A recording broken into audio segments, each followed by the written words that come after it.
नमस्कार दोस्तों, एक और घटना में आपका स्वागत है और एक और वीडियो में भी आपका स्वागत है। 2 मार्च 2026 की सुबह सुबह का वक्त हो रहा था और जैसे ही लोग उठ रहे थे तभी लोगों के पास एक सूचना बहुत तेजी के साथ फैल जाती है। पता चलता है कि एक परिवार के 4 लोगों का कत्ल कर दिया जाता है और जैसे ही इस कत्ल के बारे में लोगों को पता चलता है तो खासकर जो रिपोर्टर होते हैं आसपास के, वो रिपोर्टर इस घटना के बारे में जानने के लिए जुट जाते हैं ताकि यह सूचना अखबारों को दी जा सके, ताकि यह सूचना न्यूज चैनल को दी जा सके। ऐसी ही एक रिपोर्टर के पास सूचना पहुंच जाती है। घटना का एक चश्मीदार है जो बातचीत कर रहा है और वह महाराज सुहेलदेव मेडिकल कॉलेज बहराइच में उसका एडमिशन हो रहा है, यानी कि वहां पर उसका इलाज चल रहा है। आपको वहां जाना चाहिए, वहां से आपको कुछ न कुछ जानकारी जरूर मिलेगी। जैसे ही वह रिपोर्टर वहां पहुंच जाता है, वहां जाने के बाद उसने यह बातचीत करने की कोशिश की कि ताकि उस व्यक्ति से बातचीत हो सके। उस समय पुलिस लगी हुई थी। इसी बीच में उसने अपने सॉरेंस से अपने बातचीत के माध्यम से उस चश्मीदार के पास पहुंच जाता है। इससे बातचीत करने के लिए जैसे अपना माइक निकालता है तो इसी माइक के साथ ही उस कैमरे के साथ एक ही व्यक्ति, यानी कि जो सुरक्षा में लगा हुआ है वो पुलिस वाला होता है, वो भी कैद हो जाता है। उस पुलिस वाले ने एक इशारा किया किसी और की तरफ और इशारा करने में इसने बताने की कोशिश की कि जिस भी आदमी से आप बातचीत करने की कोशिश कर रहे हो, दरअसल जो उसका दिमाग है ना वो खराब है, यानी कि वो ठीक से काम नहीं कर रहा है। हालांकि रिपोर्टर ने पूरी इस घटनाक्रम के बारे में बताना शुरू कर दिया और लगभग 10 या 12 मिनट के आसपास बातचीत करता है और यह पता करने की कोशिश करता है कि घटना किस कारण से हुई है। जो 4 लोगों का कत्ल हुआ है, इस कत्ल के पीछे की वजह क्या है और कत्ल किसने किया और क्यों किया। उसने 10 या 12 मिनट की बातचीत में यह बताने की कोशिश की कत्ल हुए हैं, इस कत्लों के पीछे की वजह क्या है और किसने किए हैं और कत्ल किसने किया है। उसने 10 या 12 मिनट की बातचीत में यह बताने की कोशिश की, लेकिन उससे क्लियर नहीं हो पाता है कि आखिरकार कत्ल किसने किया तो किसने किया। इस घटनाक्रम में सबसे हैरान कर देने वाली बात यह है कि 4 कत्ल होते हैं, कुल्हाड़ी से चारों को काट दिया जाता है और इस बात की गूंज किसी को भी पता नहीं चलती है वो कैसे मारे जा रहे थे कि कोई आवाज़ तक नहीं आती है।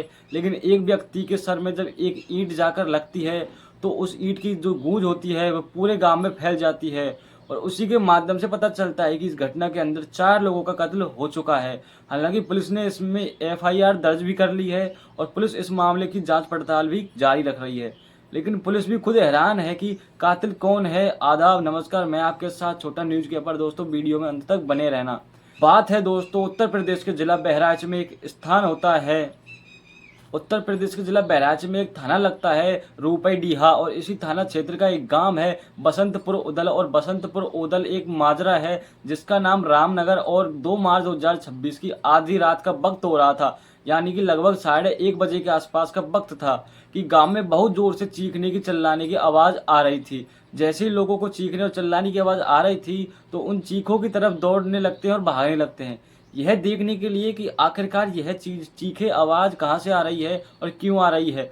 जैसे जैसे यह आवाज बढ़ रही थी वैसे वैसे लोगों की संख्या भी बढ़ रही थी और फिर लोगों ने एक दूसरे को आवाज लगाना शुरू कर दिया कि जहाँ से चीखे आवाज आ रही है, ताकि उस व्यक्ति को हिम्मत मिल सके, उस व्यक्ति को तसल्ली मिल सके कि तुम घबराओ नहीं, हम तुम्हारे साथ है और बिल्कुल तुम्हारे पास पहुंच रहे हैं। जैसे जैसे पूरे गांव की सूचना मिली थी, गांव के लोग एकदम से इकट्ठा होते हैं और उन चीखों की तरफ पहुंच जाते हैं। दरवाज़ा खुला हुआ था और दरवाज़ा खुला हुआ देखने के बाद यह देखा जाता है कि एक घड़ी के अंदर 1-2 नहीं 4-6 लोग थे जो खून से एकदम लथपथ थे। इस घर का जो मुखिया है जिसका नाम बदलू राम है, जिसकी उम्र लगभग 62 साल के आसपास है, वह वहाँ पर खून से लथपथ पड़ा हुआ है। उसकी पत्नी जिसका नाम संजू देवी है, जिसकी उम्र लगभग 60 साल के आसपास होती है। उसकी बेटी है जिसका नाम पार्वती है, जिसकी उम्र लगभग 35 साल के आसपास है। और उस बदलू राम की माँ है शीतल देवी, जिसकी उम्र 82 साल के आसपास है। उसका एक बेटा है गुरुदेव, जिसकी उम्र लगभग 33 साल के आसपास है। छोटा बेटा है जिसका नाम निरकार है और उसकी उम्र लगभग 27 साल के आसपास है। 6 लोग हैं, खून से लथपथ है। गांव वालों ने जैसे यह देखा, देखने के बाद आपस में बातचीत करने लगते हैं कि क्या करे क्या न करे, क्योंकि कोई भी अगर आदमी उसमें हाथ डालने की कोशिश करता है, मामला यह बहुत ही भयानक था, खूंखार था। इसलिए लोगों ने कहा कि पुलिस को सूचना देने में ही फायदा है। लोगों ने पुलिस को अपने हिसाब से काम कर लेगी और अब पुलिस के पास सूचना पहुंच जाती है। जैसे ही 112 नंबर पर कॉल की जाती है तो उसके बाद पुलिस भी कुछ ही मिनटों में जाकर यहां आ जाती है। साथ ही जो नज़दीकी चौकी इंचार्ज होते हैं बाबंगंज के, जिनका नाम होता है शिवेश कुमार शुक्ला होता है, और नज़दीकी पुलिस स्टेशन के एसएसओ जो रूपईडीना थाने के वहाँ के एसएसओ राम नरेश रावत और पूरे आर्मी के साथ वहाँ मौजूद हो जाते हैं। और इस इलाके के जो सीओ होते हैं सर्किल ऑफिसर पप सिंह, और एसपी जो होते हैं जिले के तो नाम RN सिंह होता है, वो भी सूचना पाकर मौके पर पहुंच जाते हैं। जैसे ही वे मौके पर पहुंचते हैं, जितने भी घायल होते हैं इन घायलों को यहां से उठाया जाता है और एम्बुलेंस के माध्यम से CHE चरदा में रखा लिया जाता है। और जैसे चरदा में रखा जाता है तो डॉक्टर लोग सब इनको देख रहे थे कि आखिरकार कौन ठीक है कौन ठीक नहीं है। तो पता चलता है कि जो बदलू राम और घर का मुखिया वो मर चुका है, उसकी जो माँ है जिसका नाम शीतल था वह भी मर चुकी है। बदलू राम की जो पत्नी है मंजू देवी, नहीं मंजू देवी वो भी मर चुकी है। साथ ही जो उसकी बेटी है पार्वती वो भी मर चुकी है। लेकिन जो उसके बेटे हैं, जो बड़ा बेटा है गुरुदेव, उसकी हालत थोड़ी सी ठीक बताई जा रही थी। बाकी जो छोटा बेटा है जिसका नाम निरंकार है, उसकी हालत मरणासन जैसी की बताई जाती है, यानी कि मौत के साथ। वो बोलने चाहते थे लेकिन ऐसी स्थिति में वो कुछ बोलना नहीं पाए। फिर डॉक्टर लोग कहते हैं कि एक काम करते हैं, जो छोटा वाला बेटा है उसको होसर मेडिकल सेंटर यानी कि लखनऊ के ट्रामा सेंटर में रेफर कर दिया जाता है, ताकि उसका इलाज उपचार सही से हो सके और शुरू हो सके। जब पुलिस वाले पहुंचते हैं तो पुलिस वालों ने अधिकारियों ने इस घटना के जांच पड़ताल शुरू कर दिया। आखिरकार एक ही रात में एक ही घर के अंदर 4 लोगों का कत्ल हो जाता है। और कत्ल के पीछे की वजह क्या है, न केवल पुलिस जानना चाहती थी बल्कि पूरा गांव जानना चाहता था कि आखिरकार इस कत्ल के पीछे का मुख्य मकसद क्या है, क्यों हत्या की गई है और हत्या किसने की है। जब बात में पूरी जांच पड़ताल कर रही थी, पर बड़ा बाला बेटा होता है जिसका इलाज चल रहा था सुलहेदेव मेडिकल कॉलेज के अंदर, जो वहाँ जो उसने पूछा जाता है तो उसने कहा कि साहब हमारे ही घर में लगभग कई साल पुराने बात है, लगभग 12 बिस्वा ज़मीन के ऊपर की कीमत 60,000 के आसपास बेची गई थी। उस 60,000 की ज़मीन जब बेची जाती है हिस्से में, तो वो 2 हिस्से में बढ़ जाती है, जिसका नाम एक निरंकार है और दूसरे का नाम गुरुदेव है, यानी कि वो दोनों भाइयों के नाम बट जाती है। दोनों ही बेटों के हिस्से में वो ज़मीन के पैसे आने चाहिए थे, लेकिन पिता ने दोनों को ही बेटे को पैसे नहीं दिए। बोले मैंने तो सब्र कर लिया, लेकिन जो छोटा वाला भाई है जिसका निरंकार है उसने सब्र नहीं किया, और इसी बात को लेकर वो आए दिन पिताजी से झगड़ा करता था, माँ से झगड़ा करता था, दादी से झगड़ा किया करता था। घर में अक्सर झगड़े होते थे। तो मैंने इन झगड़ों को सुना के बिल्कुल एकदम दिमाग में आकर चुप कर लिया था कि ये तो रोज़ रोज़ की बात हो गई है, इसलिए ऐसी कोई दिक्कत परेशानी वाली बात नहीं है।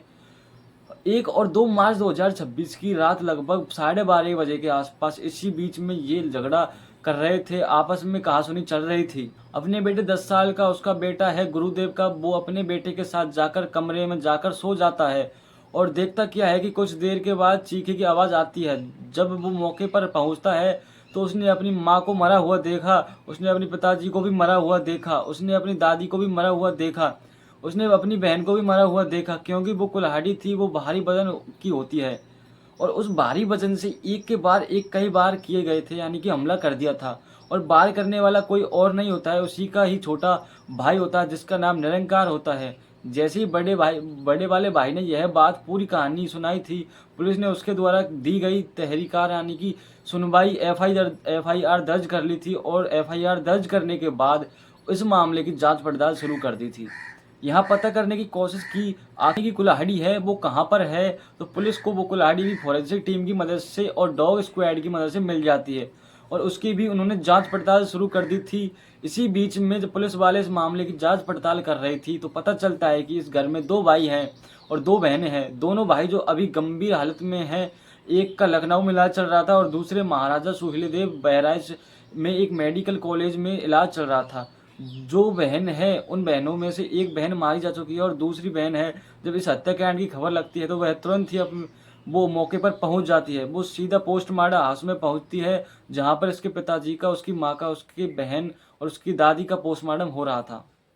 तो वहां जाने के बाद मीडिया भी वहीं पहुंच जाती है, और जैसे ही मीडिया वहां पहुंचती है, बेटी होती है जिसका नाम लक्ष्मी होता है, उसने जब बातचीत की जाती है, लक्ष्मी तुम क्या जानती हो इस हत्याकांड के बारे में, तुम्हें क्या पता है। इस हत्याकांड के बारे में जो कहानी लक्ष्मी ने बताई, उसने पूरी कहानी को ही पलट के रख दिया। वह कहती है कि जो भाई बोल रहा है कि वह मौके पर था, उसने साथ ही यही सब होता है, और उसने जो उसका जो छोटा भाई है, इसका नाम निरंकार है, नाम उसने पहले तो हत्या करता है, हत्या करने के बाद उसके भी सर में वो ईंट मार देता है, गंभीर रूप से घायल कर देता है और बाद में वो अपने ही सर में कई बार ईंटों मारता है। तो वो ईंटों की उन चीखों आवाज़ें सुनाई देती है। लेकिन जब 4 लोगों की हत्या की जा रही थी तब किसी को यह बात सुनाई नहीं देती है। उसने कहा कि इस पूरे हत्याकांड में अंजाम देने वाला छोटा भाई निरंकार नहीं हो सकता किसी भी कीमत पर, बल्कि बड़ा भाई भी हो सकता है जिसका नाम गुरुदेव होता है, जो कि पागलपन की एक्टिंग कर रहा है, जो कि एक कहानी सुना रहा है। जब मीडिया ने ये बात सुनी तो मीडिया वालों को यकीन नहीं हो रहा था। मीडिया वालों ने उनसे कहा कि तुम आखिरकार किस आधार पर कह सकती हो कि तुम्हारा भाई जो छोटा वाला है वो बिल्कुल सही है और जो बड़ा वाला है वो कातिल है। वो कहती है कि छोटे भाई का किसी से भी कोई झगड़ा नहीं है, न परिवार में किसी से झगड़ा, न ही किसी बहन से झगड़ा, न माता से, न पिता से, दादी से, किसी भी से झगड़ा नहीं था और वो बिल्कुल साथ रहता है। लेकिन जो बड़ा भाई है उसकी शादी होती है। शादी होने के बाद उसके एक बच्चा भी पैदा हो जाता है जिसकी ज़िंदगी में उसने ठीक ठाक चल रही थी। एक दिन उसने बिना बताए किसी कारण के अपनी पत्नी को इतनी बुरी तरह से मारता है, पीटता है। इस बात को लगभग 2 साल का समय हो चुका है। अपनी पत्नी को मार मार कर वो घायल घर से निकाल देता है और फिर घर में वह उसे घुसने नहीं देता। अपने ही बेटे के साथ वो घर में रहता था, लेकिन पत्नी के साथ बिल्कुल भी नहीं रहना चाहता था। साथ ही माता से, पिता से, हर किसी से झगड़ा करता रहता है। हालांकि वह कहती है कि जो उसका छोटा भाई निरंकार है उसकी भी शादी हो चुकी है, 3 साल पहले शादी हुई है। 1 साल तक उसकी पत्नी साथ रहती है, लेकिन 2 साल पहले वो बिना किसी कारण बताए घर से जा चुकी है। जब यही बात पत्रकार ने इस गुरुदेव से पूछना शुरू कर दी, तुम्हारी पत्नी क्यों गई थी तब वो क्या कहता है कि साहब, मेरा जो बच्चा है उसने कुछ पैसे चोरी कर लिए थे, वो पढ़ने के लिए जा रहा था। यह बात उसकी पत्नी को जब पता चलती है तो उसकी पत्नी ने मेरे बेटे को बहुत बुरी तरह से पीटना स्टार्ट कर दिया। मुझे गुस्सा आ जाता है और मैंने अपनी पत्नी को बहुत ज़्यादा पीट देता हूँ। पीटने के बाद उसका भाई आता है, उसे लेकर चला जाता है, वो वापस नहीं आती है। कहता है कि मैं अपने बेटे से इतना प्यार करता हूँ। यही बात जब बेटे से प्यार करने वाली आती है तब मीडिया ने उस लड़की यानी कि लक्ष्मी से पूछा कि इसमें बेटे का क्या रोल है, क्योंकि उस वक्त जब यह घटनाक्रम को अंजाम दिया जा रहा था तब वो बेटा भी मौके पर मौजूद था। हालांकि उसकी आंखें खुली थी या नहीं खुली थी, पुलिस उससे जांच पड़ताल करेगी, पूछताछ करेगी। 10 साल का बालक क्या बताएगा क्या नहीं बताएगा, लेकिन उसकी बहन कहती है कि इस हत्याकांड को सिर्फ उस बच्चे को सारी संपत्ति देने के लिए ही इस हत्याकांड को अंजाम दिया गया था। बड़े ने सबको मारा है, उसके बाद फिर छोटे भाई को मारा है और इस तरह से दिखाने की कोशिश की है जैसे क्या यह सब छोटे नहीं किया है। फिलहाल पुलिस इस प्रकरण में जांच पड़ताल जुटी हुई है और इस हत्याकांड में जो भी सच होगा वो सामने आ जाएगा। सबसे हैरान करने वाली बात यह है कि जो बेटी पार्वती है जो इसमें मारी गई है उसकी शादी हुई थी श्रावस्ती जिला के मलहीमपुरा, एक जगह लगती है, गांव लगता है, वहां पर शादी हुई थी। यह पूरा का पूरा परिवार अनुयायी है जय गुरुदेव का और जय दुर्गा जय गुरुदेव के जो कार्यक्रम होते हैं उन कार्यक्रमों में शामिल होते हैं। 2 मार्च 2026 को यह पूरा परिवार एक साथ उस प्रोग्राम में शामिल होने वाला था। जो यह बेटी है, छोटी वाली बेटी, इसका नाम लक्ष्मी होता है, वो 2 मार्च को आने वाली थी, लेकिन वो बड़ी बेटी है, इसका नाम पार्वती है, वो 1 मार्च को ही घर पर आ चुकी थी ताकि जितनी जल्दी हो सके सुबह को आराम से निकल जाएंगे इस कार्यक्रम में शामिल होने के लिए। और उसे नहीं पता था कि आज इस घर में हत्याकांड को अंजाम दिया जाएगा और उसको भी मार दिया जाएगा। फिलहाल पुलिस ने इस मामले में अभी एक FIR तो दर्ज कर ली है और एक हर पहलू का ध्यान में रखकर जांच पड़ताल कर रही है। 10 साल के उस बच्चे से पूछताछ की जाती है कि उसने क्या देखा है क्या नहीं देखा है, लेकिन अभी भी लोगों के मन में कई तरह के सवाल बने हुए हैं कि जब 4 कत्ल किए जाते हैं कुल्हाड़ी से, उन चीखों की आवाज़ कोई नहीं सुनता है, लेकिन जब बड़े के सर में एक ईंट लग जाती है तो उस ईंट की गूंज सबको सुनाई देती है। तो इस पूरे घटनाक्रम को सुनाने का उद्देश्य किसी को परेशान करना नहीं है, किसी का दिल दुखाना नहीं है, बल्कि आपको जागरूक कराना है, आपको सचेत करना है